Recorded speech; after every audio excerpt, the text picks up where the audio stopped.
اردو کا جنازہ ہے ذرا دھوم سے نکلے، نصاب کو کورس کہا جانے لگا اور اس کورس کی ساری کتابیں بستہ کے بجائے بیگ میں رکھ دی گئیں۔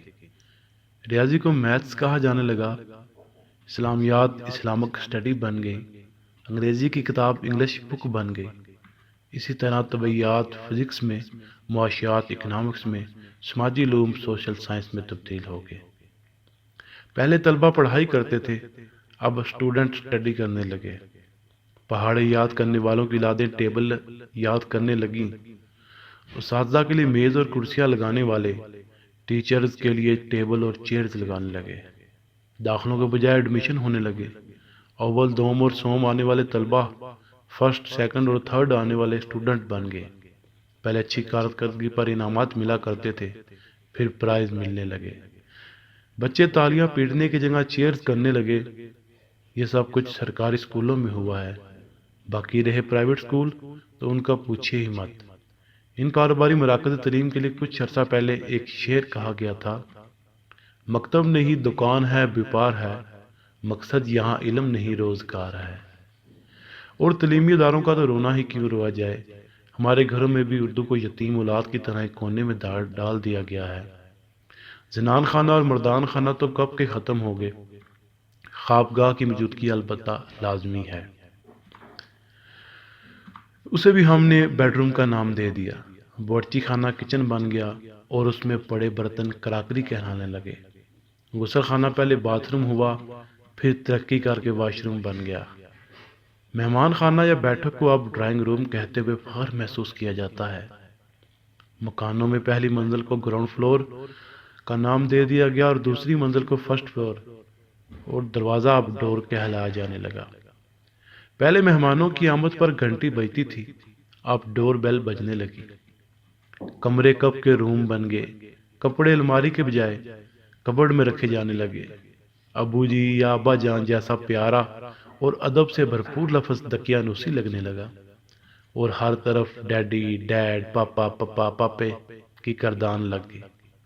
حالانکہ پہلے تو پاپے رس صرف کھانے کے لیے ہوا کرتے تھے، جو کہ کراچی میں بولے جاتے ہیں، اور اب بھی کھائے جاتے ہیں۔ اسی طرح شہد کی طرح میٹھا لفظ امی یا امی جان اب تو ممی اور مام میں تبدیل ہو گیا۔ سب سے زیادہ نقصان رشتوں کی پہچان کا ہوا۔ چچا چچی، تایا تائی، ماموں ممانی، پھپھا پھپھی، خالو خالہ، سب کے سب ایک غیر ادبی اور بے احترام سے لفظ انکل اور آنٹی میں تبدیل ہو گئے۔ بچوں کے لیے ریڈیز والے سے لے کر سگے رشتہ دار تک سب انکل بن گئے، یعنی محمود و یاز ایک ہی صف میں کھڑے ہو گئے۔ ساری عورتیں آنٹیاں بن گئی۔ چچا زاد، مامو زاد، خالہ زاد، بہنیں اور بھائی سب کے سب کزنز میں تبدیل ہو گئے۔ نہ رشتے کی پہچان رہی، نہ ہی جنس کی۔ نہ جانے ایک نام تبدیلی کی ضد سے کیسے بچ گیا۔ گھروں میں کام کرنے والی خواتین پہلے بھی ماسی کہلاتی تھی اور اب بھی ماسی ہی ہیں۔ گھر اور اسکول میں اتنی زیادہ تبدیلیوں کے بعد بازار انگریزی کی ضد سے کیسے محفوظ رہتے۔ دکانیں شاپس میں تبدیل ہو گئی اور ان پر گاہکوں کے بجائے کسٹمرز آنے لگے۔ آخر کیوں نہ ہوتا کہ دکاندار بھی تو سیلز مین بن گئے، جس کی وجہ سے لوگوں نے خریداری چھوڑ دی اور شاپنگ کرنے لگے۔ سڑکیں روڈز بن گئی، کپڑے کا بازار کلاتھ مارکیٹ بن گیا، یعنی کسی ڈھب سے مذکر کو مؤنث بنا دیا گیا۔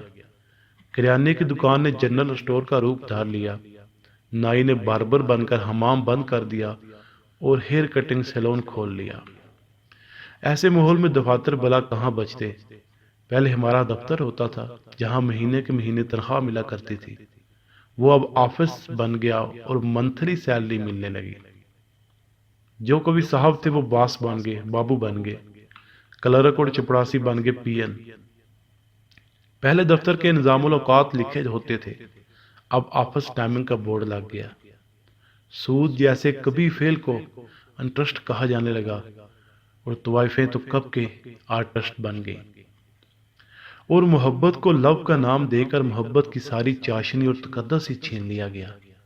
صحافی رپورٹر بن گئے اور خبروں کی جگہ ہم نیوز سننے لگے۔ کس کس کا اور کہاں کہاں کا رونا رویا جائے۔ اردو زبان کے زوال کی صرف حکومت ہی ذمہ دار نہیں، عام آدمی تک نے اس میں حتی المقدور حصہ لیا ہے۔ اور دکھ تو اس بات کا ہے کہ ہمیں اس بات کا احساس تک نہیں ہے کہ ہم نے اپنی خوبصورت زبان اردو کا حلیہ مغرب سے مرعوب ہو کر کیسے بگاڑ لیا ہے۔ وہ الفاظ جو اردو زبان میں پہلے سے موجود ہیں اور مستعمل بھی ہیں، ان کو چھوڑ کر انگریزی زبان کے الفاظ کو استعمال کرنے میں فخر محسوس کرنے لگے۔ وائے ناکامی متاح کارواں جاتا رہا، کارواں کے دل سے احساس زیاں جاتا رہا، ہم کہاں سے کہاں آگے اور کہاں جا رہے ہیں۔ دوسروں کا کیا رونا روئے، ہم خود ہی اس کے ذمہ دار ہیں، دوسرا کوئی نہیں۔ بہت سے اردو الفاظ کو ہم نے انگریزی قبرستان میں مکمل دفن کر دیا ہے اور مسلسل دفن کرتے جا رہے ہیں۔ روز بروز یہ عمل تیز تر ہوتا جا رہا ہے۔ رکیے خدا را رکیے، اردو کو مکمل زوار پذیر ہونے سے روکیے۔ اگر آپ مناسب سمجھے تو قوم کو بیدار کرنے کی خاطر اس تحریر کو ضرور شیئر کیجیے۔